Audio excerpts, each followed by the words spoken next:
Hi there, this is Carolyn Pitts. Some of you may know I am writing a book. The working title is Intend Well, Build the Skills to Live an Intentional Life in 10 Weeks. I've been working really hard on the manuscript this week because there's a deadline coming up. And because I've been working long hours on the book, I haven't had time to work on a video for the week. So I thought, you know what I'll do is I'll just read you a few pages from the book. And then it'll be an opportunity for you to kind of react to that and give me some feedback, because this is still very much a work in progress. So what I'm going to read to you today is from chapter 4, and it's called Our Flashlight of Focus. Here we go. You are home one night when the power goes out. Fortunately, you have a flashlight in easy reach.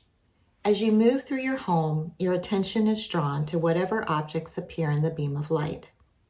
Everything else disappears in darkness.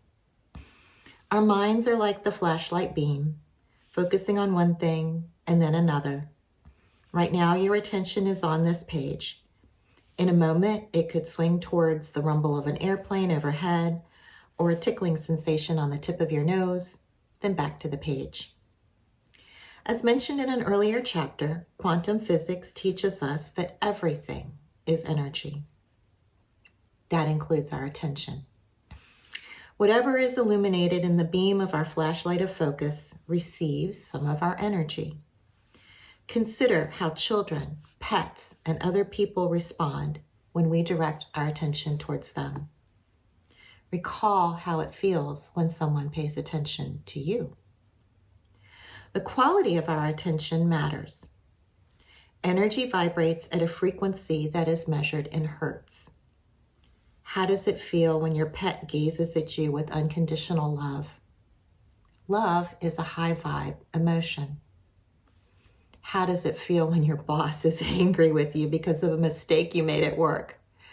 No one wants to be in the beam of low vibe emotion. The direction of our beam matters too. Where we direct our attention affects how we feel. Old perfectionist me tended to focus my mental flashlight on the gaps between how things were and how I thought they should be.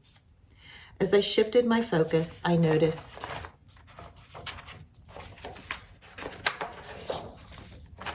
that the house needed cleaning. I needed to lose weight. I should have done a better job with that thing at work. When I say to myself, I need to lose weight, I am sending myself low vibe energy. Often, I would direct the beam internally, replaying irritating conversations over and over in my mind, or imagining confrontations that hadn't even happened and maybe never would.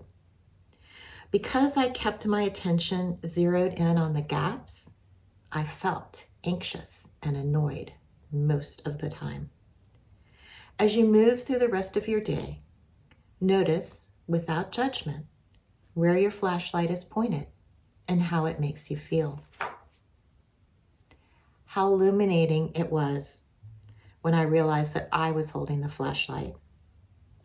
I could control the direction of my focus. Old me was too obsessed with the gaps to notice that my life was also filled with gifts. With the shift of focus, new me is bombarded with awareness of the simple pleasures in every moment.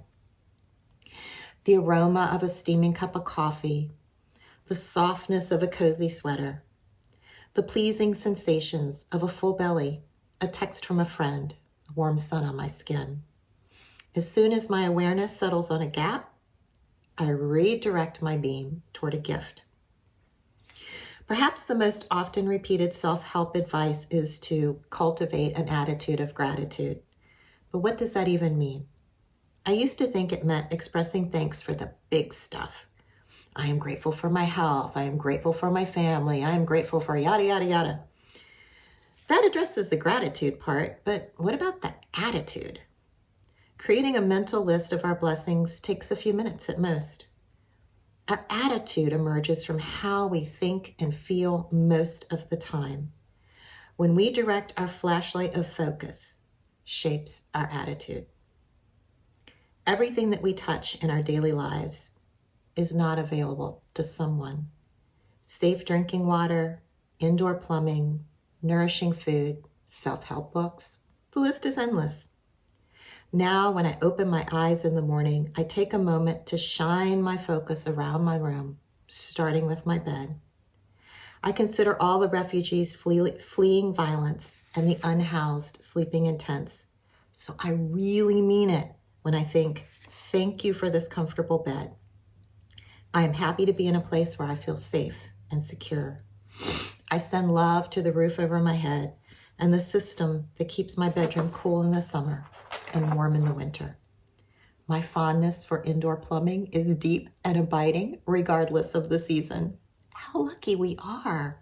Even doing laundry can be pleasurable when we remember that some people do not have access to clean clothes. Reminding ourselves of the wonderful aspects of our life builds resilience. As we radiate high vibe emotions, our autonomic nervous system switches to parasympathetic mode. We reap all the health benefits associated with rest, digest, and heal.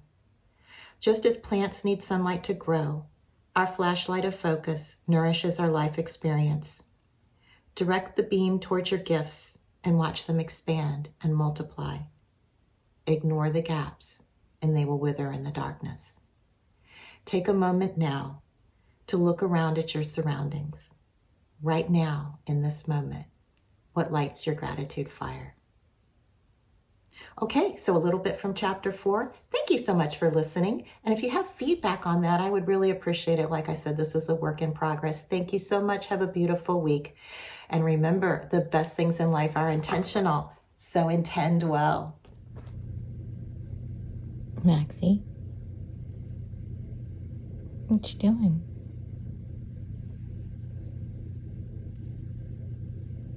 You gonna write a book? Mm-hmm.